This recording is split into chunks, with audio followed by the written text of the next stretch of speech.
Hi friends, vegetable biryani இந்த மாதிரி செய்யுங்க, செம்ம டேஸ்ட்டாக இருக்கும். தாளிக்கிறதுக்கு தேவையான பொருட்கள்லாம் நம்ம சேர்த்துட்டு சோம்புத்தூள் 1/2 ஸ்பூன், 2 பச்சை மிளகாய் கீரி வச்சிருக்கேன், ஒரே ஒரு பெரிய வெங்காயம் தான், 2 தக்காளி, வெங்காயம் நல்லா வதங்கினதுக்கப்புறம் 2 தக்காளி சேர்த்துருக்கேன். இப்போ இஞ்சி, கொஞ்சம் பூண்டு, கொஞ்சமாக சின்ன வெங்காயம், ஒரு கைப்பிடி புதினா, ஒரு கைப்பிடி மல்லித்தலை, இதை வந்து தண்ணி சேர்க்காம அரைச்சிக்கலாம். இப்போ அரைச்ச விழுது அதில் சேர்த்து வதக்கிட்டு, நான் காய் வந்து கேரட், பீன்ஸ், காலிஃப்ளவர் எடுத்திருக்கேன், அதையும் சேர்த்து வதக்கிக்கலாம்.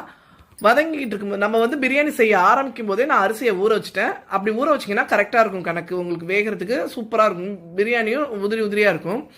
இப்போ காயில் நம்ம மிளகாத்தூள், மஞ்சத்தூள், உப்பு தேவையான அளவு, கரம் மசாலா 1/2 ஸ்பூன் சேர்த்து வதக்கிட்டு ஊற வச்சிருக்க அரிசியை சேர்த்துப்போம். 1க்கு 1.5 தண்ணி வச்சிங்கன்னா கரெக்டாக இருக்கும். இப்போ ஃபர்ஸ்ட் விசில் வந்ததும் சிம் பண்ணிக்கிங்க.